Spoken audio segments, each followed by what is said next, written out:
இந்த வீடியோவில் நம்ம வந்து கிளீன் ஸ்ட்ரிங் ஃபார்மேட் அப்படின்னு ஒரு டாபிக் பார்க்கலாம். இப்போ வந்து 3 வேரியபிள் நான் கிரியேட் பண்ணியிருக்கேன். நேம் 1, நேம் 2, நேம் 3ன்னு. நேம் 1ல தோனி, நேம் 2ல சச்சின், நேம் 3ல விராட் கோலின்னு இருக்கு. நம்ம ஜஸ்ட் அவங்களோட ஜெர்சி நம்பர் மட்டும் இங்கே பிரிண்ட் பண்ணுறோம்.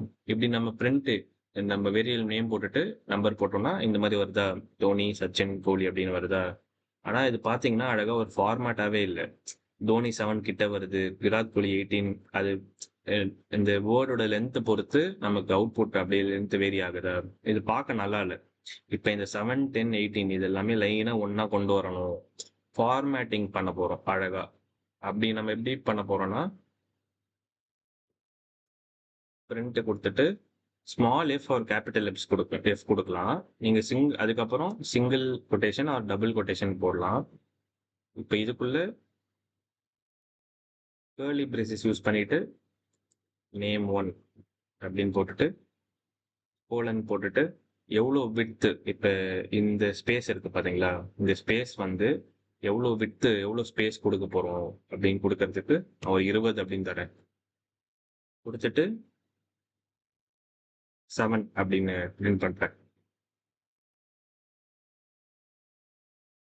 கோலன் 7 கொடுப்போம்.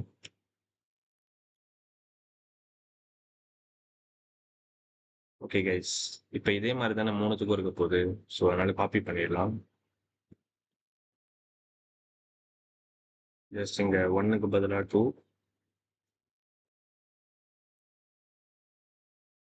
3, சச்சினுக்கு வந்து 10, கோலிக்கு வந்து 18. இப்போ பார்த்தீங்களா, தோனி 7, சச்சின் 10, விராட் கோலி 18 அப்படின்னு அழகாக ஃபார்மேட்டிங் வந்துடுச்சு. இதை நம்ம எப்படி பண்ணோம்னா, அதுதான் இந்த எஃப்போட பவர். ஸ்மால் எஃப் ஒரு கேபிட்டல் எஃப் கொடுக்கலாம். எஃப்னா ஃபார்மேட்டிங்னு சொல்லுவாங்க. இது என்ன ஆகும்னா, இப்போ நம்ம இந்த கோட்ஸ்ல நம்ம கொடுத்துருப்போம்ல, யூஸ்வலாக பிரிண்ட் பண்ணுறப்ப கொட்டேஷனில் கொடுப்போம்ல ஸ்ட்ரிங்குன்னு, அதே கான்செப்ட் தான்.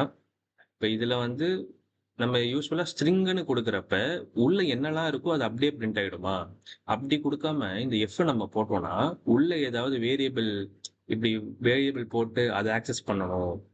இன்டீஜரா இருக்கு, அதை ஆக்சஸ் பண்ற மாதிரி தேவை, அதுக்கு ஒரு ஃபங்க்ஷனாலிட்டி இருக்கு. ஆனா ஸ்ட்ரிங் போட்டோம்னா என்ன இருக்கோ அதை அப்படியே பிரிண்ட் பண்ணிடும். அப்படி பிரிண்ட் பண்ணாம ஏதாவது ஃபங்க்ஷனாலிட்டி இருந்துச்சுன்னா அதை ஆக்சஸ் பண்ணி பிரிண்ட் பண்றதுக்கு இந்த எஃப்னு முன்னாடி நம்ம போட்டுறது.